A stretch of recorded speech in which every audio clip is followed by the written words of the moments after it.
ಎಲ್ಲರಿಗೂ ನಮಸ್ಕಾರ. ನಾನು ಗಣೇಶ್ ಪಾಟೀಲ್.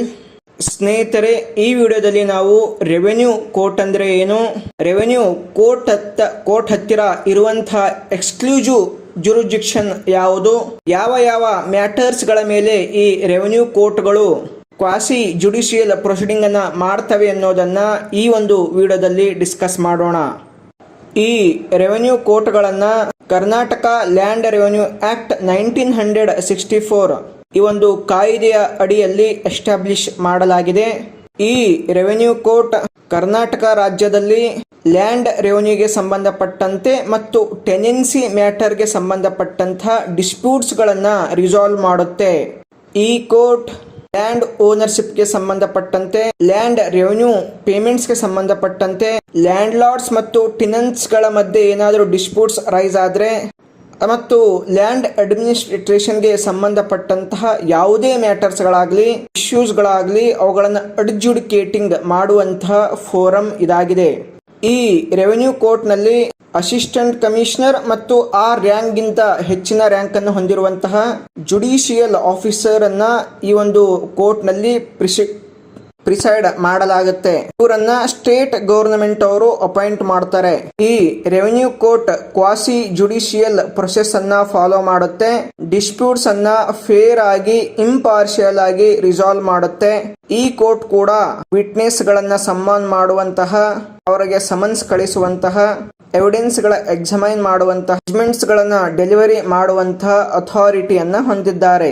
ಈಗ ನೆಕ್ಸ್ಟ್ ಸ್ನೇಹಿತರೆ, ಯಾವ ಒಂದು ಮ್ಯಾಟರ್ಸ್ ಗಳಲ್ಲಿ ಈ ರೆವೆನ್ಯೂ ಕೋರ್ಟ್ ಎಕ್ಸ್ಕ್ಲೂಸಿವ್ ಜುರಿಸ್ಡಿಕ್ಷನ್ ಅನ್ನು ಹೊಂದಿದೆ, ಈ ಮ್ಯಾಟರ್ಸ್ ಗಳಲ್ಲಿ ಡೈರೆಕ್ಟ್ ಆಗಿ ಸಿವಿಲ್ ಕೋರ್ಟ್ಗೆ ಆ ಒಂದು ಮ್ಯಾಟರ್ಸ್ ಗಳನ್ನ ತೆಗೆದುಕೊಂಡು ಹೋಗೋದಕ್ಕೆ ಆಗೋದಿಲ್ಲ.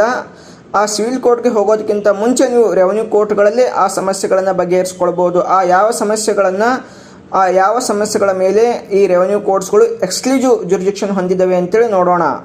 ಮೊದಲನೇದಾಗಿ, ಲ್ಯಾಂಡ್ ರೆವೆನ್ಯೂ ಅಸೆಸ್ಮೆಂಟ್ ಪ್ರೊಸೀಜರ್ನ ಮೇಲೆ ಏನಾದರೂ ಡಿಸ್ಪ್ಯೂಟ್ ಇದ್ದಾಗ ಅಥವಾ ಆ ಅಸೆಸ್ಮೆಂಟ್ ನ ಆಧಾರದ ಮೇಲೆ ಏನಾದರೂ ಟ್ಯಾಕ್ಸ್ ಲೆವಿ ಮಾಡಿದ್ರೆ, ಅದರಿಂದ ಏನಾದರೂ ಡಿಸ್ಪ್ಯೂಟ್ ಅರೈಸ್ ಆಗಿದ್ರೆ ಮತ್ತು ಆ ಲ್ಯಾಂಡ್ ರೆವೆನ್ಯೂ ಅಮೌಂಟ್ ಏನಿದೆ ಅದರ ಬಗ್ಗೆ ಏನಾದರೂ ಡಿಸ್ಪ್ಯೂಟ್ ಇದ್ದಿದ್ರೆ, ಈ ಲ್ಯಾಂಡ್ ಸರ್ವೆ ಮತ್ತು ಅಥವಾ ಲ್ಯಾಂಡ್ ಸೆಟಲ್ಮೆಂಟ್ ನ ಬಗ್ಗೆ ನೋಟಿಫಿಕೇಶನ್, ಅದರ ಬಗ್ಗೆ ಕಳಿಸಿರುವಂತಹ ನೋಟಿಫಿಕೇಶನ್ಗೆ ಸಂಬಂಧಪಟ್ಟಂತೆ, ಅದರ ವ್ಯಾಲಿಡಿಟಿ ಅಥವಾ ಎಫೆಕ್ಟ್ಗೆ ಸಂಬಂಧಪಟ್ಟಂತೆ ಏನಾದರೂ ಡಿಸ್ಪ್ಯೂಟ್ ಕಾಂಟ್ರವರ್ಸಿ ರೈಸ್ ಆದ್ರೆ, ಈ ಆಕ್ಟ್ ನ ಅಡಿಯಲ್ಲಿ ಏನಾದರೂ ಇರ್ರೆಗ್ಯುಲಾರಿಟೀಸ್, ಮಿಸ್ಟೇಕ್ಸ್ ಅಥವಾ ಫ್ರಾಡ್ಗಳು ಅರೈಸ್ ಆಗಿದ್ರೆ, ಲ್ಯಾಂಡ್ ರೆಕಾರ್ಡ್ಸ್ಗಳಲ್ಲಿ ಅಥವಾ ಸೆಟಲ್ಮೆಂಟ್ ರೆಕಾರ್ಡ್ಸ್ಗಳಲ್ಲಿ, ಸರ್ವೆಗಳಲ್ಲಿ ಏನಾದರೂ ರಾಂಗ್ ಎಂಟ್ರಿ ಆಗಿದ್ರೆ, ಉದಾಹರಣೆಗೆ ಸುಪೇರಿಯರ್ ಹೋಲ್ಡರ್ ಆಗಿರ್ಬೋದು ಅಥವಾ ಇನ್ಪೇರಿಯರ್ ಹೋಲ್ಡರ್ ಆಗಿರ್ಬೋದು, ಅಕ್ಯುಪೆಂಟ್ ನ ಬಗ್ಗೆ, ಮಾರ್ಟ್ಗೇಜ್ ನ ಬಗ್ಗೆ, ಲ್ಯಾಂಡ್ ಲಾರ್ಡ್ ಅಥವಾ ಟೆನೆಂಟ್ ನ ಬಗ್ಗೆ ಏನಾದರೂ ಮಿಸ್ ಎಂಟ್ರಿ ಆಗಿದ್ರೆ,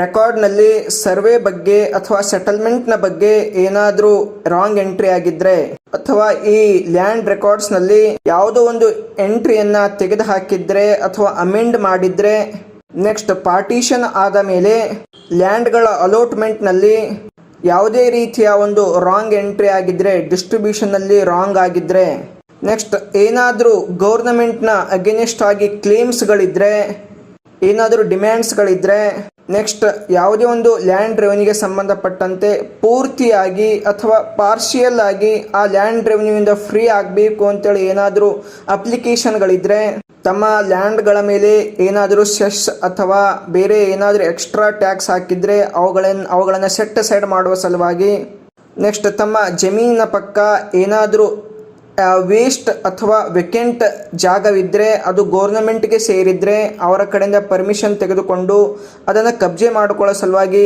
ಏನಾದರೂ ಇದ್ದರೆ, ನೆಕ್ಸ್ಟ್ ತಮ್ಮ ಲ್ಯಾಂಡ್ನ ಏನಾದರೂ ಬೌಂಡ್ರೀಸ್ಗೆ ಸಂಬಂಧಪಟ್ಟಂತೆ ಬೌಂಡ್ರಿ ಮಾರ್ಕ್ಸ್ ಆಗಿರ್ಬೋದು, ಸರ್ವೆ ಮಾರ್ಕ್ಸ್ ಆಗಿರ್ಬೋದು, ಇವುಗಳಲ್ಲಿ ಏನಾದರೂ ರಾಂಗ್ ಆಗಿದ್ರೆ, ಕರೆಕ್ಷನ್ಗೆ ಒಳಪಡಿಸಬೇಕಾಗಿದ್ರೆ ಅಥವಾ ಯಾವುದಾದ್ರೂ ಒಂದು ಆರ್ಡರ್ಸನ್ನು ಸೆಟ್ ಅಸೈಡ್ ಮಾಡಬೇಕಾಗಿದ್ರೆ, ಈ ಎಲ್ಲ ಒಂದು ಇಂತಹ ಮ್ಯಾಟ್ರಸ್ಗಳಲ್ಲಿ ಏನಾದರೂ ಡಿಸ್ಪ್ಯೂಟ್ ಅರೈಸ್ ಆಗಿದ್ರೆ, ಯಾವುದಾದ್ರೂ ಆರ್ಡರ್ಸ್ಗಳನ್ನು ಸೆಟ್ ಅಸೈಡ್ ಮಾಡಬೇಕಾಗಿದ್ರೆ, ಯಾವುದಾದ್ರೂ ಜಡ್ಜ್ಮೆಂಟ್ಸ್ಗಳನ್ನು ರಿವ್ಯೂ ಮಾಡಬೇಕಾಗಿದ್ರೆ, ಜನರು ಆ ಲ್ಯಾಂಡ್ ಹೋಲ್ಡರ್ಸ್ಗಳು, ಟೆನೆಂಟ್ಸ್ಗಳು ಈ ರೆವೆನ್ಯೂ ಕೋರ್ಟ್ಸ್ಗಳಲ್ಲೇ ತಮ್ಮ ಪೆಟಿಷನ್ಗಳನ್ನು, ಅಪ್ಲಿಕೇಶನ್ಗಳನ್ನು ಫೈಲ್ ಮಾಡಬೇಕಾಗತ್ತೆ.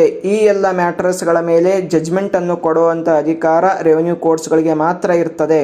ಇಲ್ಲಿ ಏನಾದರೂ ಹೆಚ್ಚು ಕಡಿಮೆ ಆದಾಗ ಮಾತ್ರ ಸಿವಿಲ್ ಕೋರ್ಟ್ಗಳಿಗೆ ಹೋಗ್ಬೋದು. ಸೊ ಸ್ನೇಹಿತರೆ, ಇದಾಗಿತ್ತು ರೆವೆನ್ಯೂ ಕೋರ್ಟ್ಗೆ ಇರುವಂತಹ ಜುರಿಸ್ಡಿಕ್ಷನ್. ಸೊ ಸ್ನೇಹಿತರೆ, ನೆಕ್ಸ್ಟ್ ವಿಡಿಯೋದಲ್ಲಿ ಇನ್ನೊಂದು ಟಾಪಿಕ್ ಬಗ್ಗೆ ಡಿಸ್ಕಸ್ ಮಾಡೋಣ. ಎಲ್ಲರಿಗೂ ನಮಸ್ಕಾರ.